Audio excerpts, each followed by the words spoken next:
Today, I'm going to try to tell you everything I know about concentration curls. So, it's a bicep exercise, one bicep at a time. We have a general principle of the program. Anytime that you can work one side and then the other, and both sides at the same time, you want to do both. Anytime you can work one side and then the other side, and then both sides at the same time, you want to do both. So this is an example of working the right bicep and the left bicep. This is my right and this is my left. I hope it works out for you too.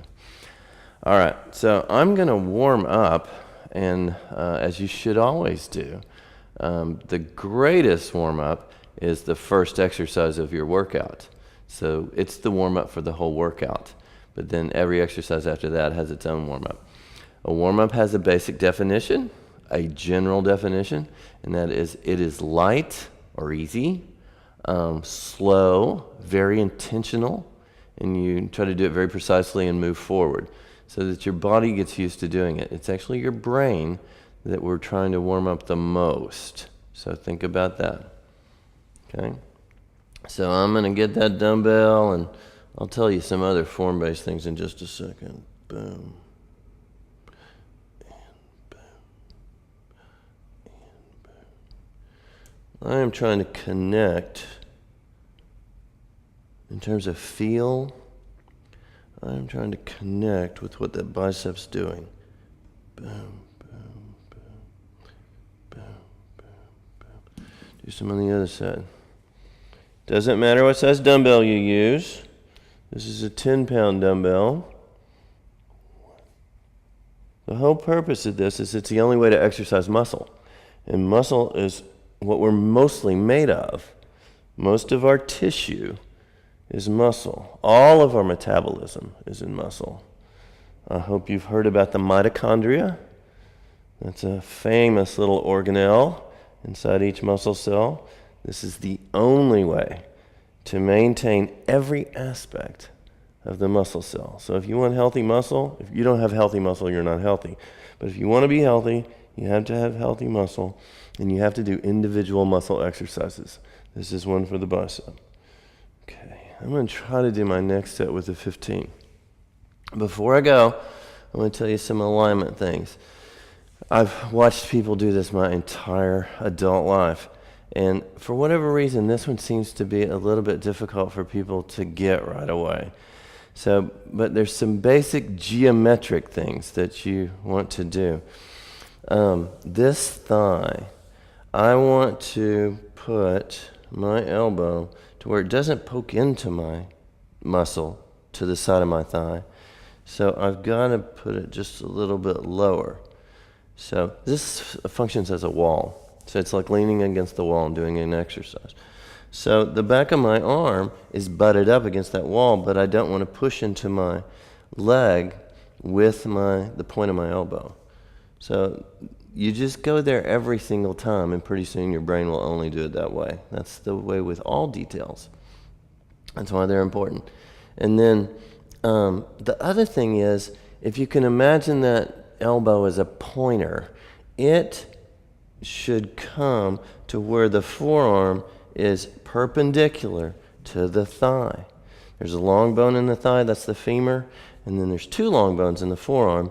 They remain perpendicular to the femur, the forearm bones, okay? Throughout the entire movement pattern are set, okay? That's one of the things that I see that people have a very hard time doing. What happens is when they start working, is this will fall forward, and now that elbow is going that way. Or the opposite. They'll come over here, and that elbow will be coming in here. And everything is misaligned and contorted. You can come up with any words you want, but it's not exactly ideal. What's ideal is the long bone of our upper arm, okay, there's only one in there, one long bone, stays aligned with gravity. That's a vertical line, okay? Just like a cord. It's always going to just hang straight down. So, but you have to maintain that, because as soon as you start moving that dumbbell around, that bone's going to move all around. It's actually you that's moving around, your upper body and stuff like that, because you're so working that your brain is recruiting every imaginable muscle that can help. Your upper back and your shoulder will lean back, and I'm sure you'll see me do that as I continue to warm up, but I'm going to try not to. Okay, I'm going to try to maintain my alignments.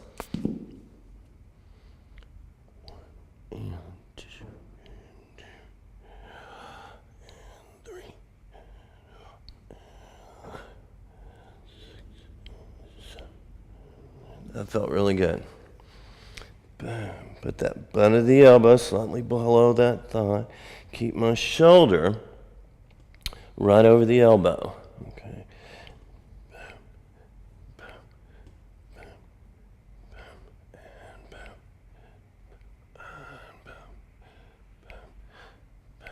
All right, let's move on to something else. From the top of the movement, okay? The top of the movement has there's a gazillion definitions here, and it's my job to say them to you. The top of the movement, the arm is bent as much as it can bend. So that's a geometric thing, okay? There, it's unbent as much as it can be, the elbow joint. So it's because of the function of the bicep. If you were to look up in the muscle dictionary what that muscle does, it would say that it flexes the elbow. So flex means bend the arm as much as you can. So ideally, that's what we want, okay? If our skeleton was defining whether we have good form or not, we want the arm bones bent as much as they can at the elbow, okay? And then all the way down. In the very, very beginning, going all the way down is really, really risky because you're not strong enough, your infrastructure is not strong enough, not just your muscles, but your tendons and your ligaments and your joint capsules and everything like that just aren't seasoned enough. Okay, they're not mature enough with this form of exercise to handle what's required when you're all the way at the bottom and then to start back up. So don't go all the way to the bottom. But what I wanted to cover was from the top of the movement, arms all the way bent. You want to feel that the only thing that's supporting the dumbbell as you lower is the bicep. So you have to learn to relax all back here. That's called your cradle. Okay? It's like the thing that holds the logs in your fireplace. It's not animated. It's not alive. It just sits there. Okay? So that's all the rest of your body is like the thing that holds that logs. The only thing that's alive is that bicep. So from here, every single time you go down, try to feel that it's that bicep only that's holding that weight. And then the bicep gets lengthened on the way down. That's part of that is its function. Okay? And it's going to contract to come back to this position. So let's call this the starting position for the function of the bicep. I'm going to lengthen, really back. Lengthen, really back. Lengthen,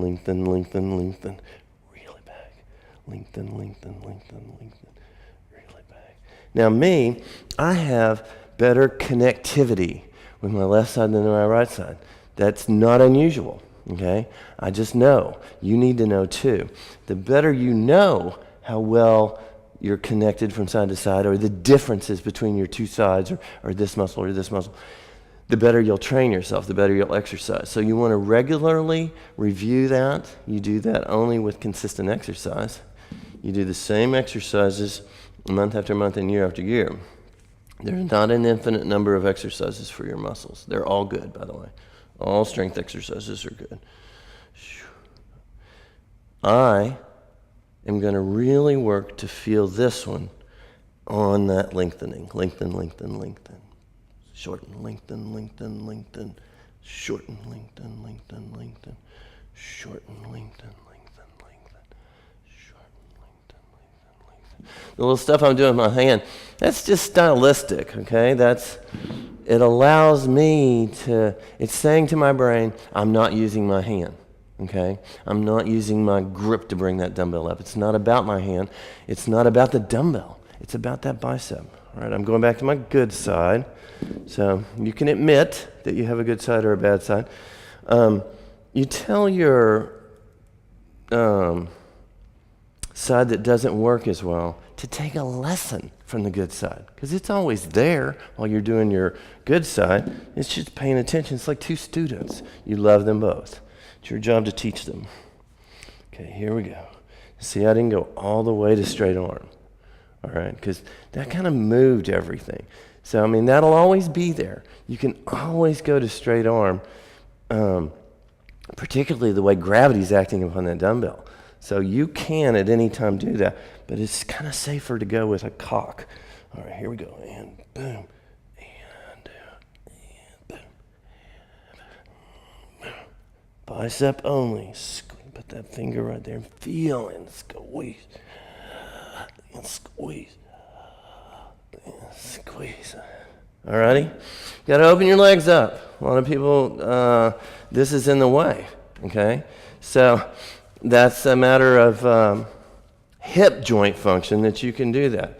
And don't wear tight jeans. All right, last chance for excellence right here. Okay, you want this shoulder directly over that elbow at all times. So I need to check and make sure it is. All right, and squeeze. Squeeze. Squeeze.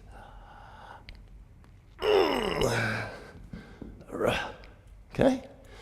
That's all we're going to do. That's called concentration curls. One of the things that I tease my clients with when I see them not paying attention when they're doing this exercise is, why do you think they call it concentration curls? Next time.